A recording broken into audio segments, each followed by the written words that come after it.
رضي الله. الفاتحة. أعوذ بالله من الشيطان الرجيم. بسم الله الرحمن الرحيم. الحمد لله رب العالمين الرحمن الرحيم مالك يوم الدين. إياك نعبد وإياك نستعين. اهدنا الصراط المستقيم صراط الذين أنعمت عليهم غير المغضوب عليهم ولا الضالين. اللهم صل وسلم وبارك على سيدنا محمد. الحمد لله رب العالمين. الشاكرين حمدنا على الحمد يقول عمل التوبة وزيدا يا ربنا لك الحمد والطهر الجلال الكريم العظيم السلطان. اللهم اغفر لنا ذنوبنا وخطايانا كلها يا اول الاولين يا اخر الاخرين يا ذا قوة المتين يا رب المساكين يا اول الاولين يا اخر. Telepon saya aja gimana anak-anak alumni. Saya bilang baik abah, kata beliau titip itu adik-adik kamu semua dan keluarga saya semua, mereka anak-anak saya semua aja titip, dimanapun kamu berada kamu harus bersama mereka. Jadi teman-teman sekalian, mengapa saya tidak akan pernah menolak jika ada undangan pertemuan dengan teman-teman alumni? Karena itu tanggung jawab yang diamanahkan kepada abah dan kepada kita untuk merajut sesama kita, membangun sesama kita, saling menguat sesama kita. Saya ke pesantren, turun kita sholat tahajud di situ, selesai melakukan wiridan, balik ke mobil. Saya sampai perjalanan saya mikir, kok ada masjid? Saya lihatin, subhanallah, gak ada masjidnya. Kenapa? Karena emang udah jalan mobilnya. Masjid mungkin ya. Tapi saya bertanya-tanya, ini di kebun kok ada masjid, dan abah selalu kapanpun dimanapun ketika sudah masuknya waktu tahajud pasti mengajak kita tahajud. Jadi riyadhahnya abah tidak pernah berhenti bukan untuk sampai pulang. Walaupun dalam perjalanan abah tidur, itulah abah melakukan istirahatnya di mobil, tidak di rumah.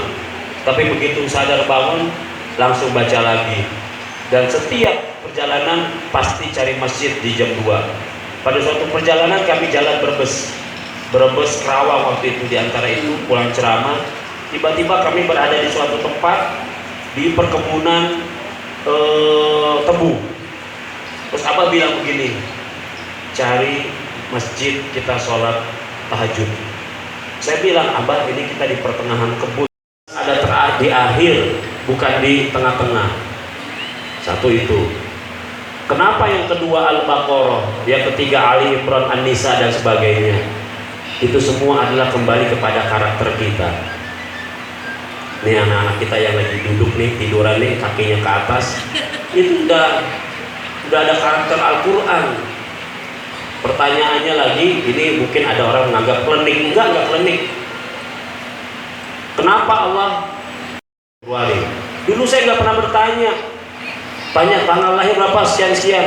Tapi begitu saya ketemu kiai ini dan ngaji tentang tafsir isyari, sampai saya ngambil S2 di Ulumul Quran dan tafsir sama beliau ini bareng-bareng, kamu ikut saya kuliah lagi. Ternyata dalam sekali di angka kelahiran kita, Allah menginginkan kehidupan kita yang semuanya berbasis kepada Al-Quranul Karim. Dulu abah mengajarkan kita, Suyuti, beliau banyak menceritakan tentang isyarat-isyarat di dalam Al-Quran, tetapi kita tidak pernah menanggapinya. Contoh sederhana, di dalam Al-Quran kalau kita lihat ada huruf ain di setiap pojokan Al-Quran, betul ya? Pertanyaannya, kita tidak pernah bertanya, kenapa huruf ain, enggak huruf alif, enggak huruf ba, enggak huruf ta? Satu. Yang kedua, kenapa Al-Fatihah yang pertama bukan Al-Fatihah yang saya gak dapat makanan dan anak saya terlantar? Rasulullah senyum, kata Rasulullah, gampang. Kalau kamu ingin rizkinya rumah kamu berkah dan kerjaan kamu berkah, fasallim, bacalah, ucapkan salam, idza dakhalta al-bait, jika engkau masuk ke rumah, fasallim, fa in lam yujib, apabila tidak dijawab oleh orang rumah tersebut, fasallim li nafsik, salamlah untuk dirimu, assalamualaikum wa alaina wa ala ibadillahi sholihin, dan surat Al-Ikhlas. Faqra surat Al-Ikhlas, kata Rasulullah. Sehingga di akhir hadis diceritakan fa'afadhu ala jiranihi. Orang yang tadi lapor, nggak punya duit, miskin, susah, pamannya Kiai Said Akil dan juga pamannya Kiai Nur Muhammad Iskandar SI dari garis ibu. Jadi semua ketemu, sampai ketemu di Mbah Holil Bangkalan juga.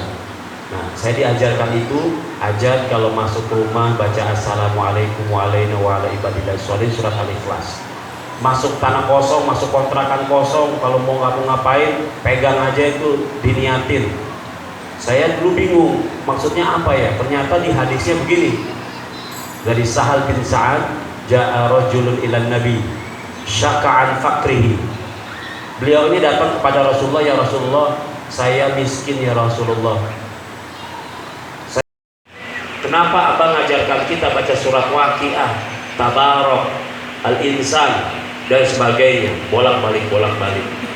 Sesungguhnya itu abang mengajarkan kita dibuat sinyal kita agar kuat dalam diri kita. Begitu sinyal kita kuat, nanti kalau kita ada masalah, kita saring tetringan. Saya tahu teman-teman sakit, saya tinggal tetringan, saya dengan teman-teman yang sakit. Dengan cara apa? Tadarus 1 juz dengan metode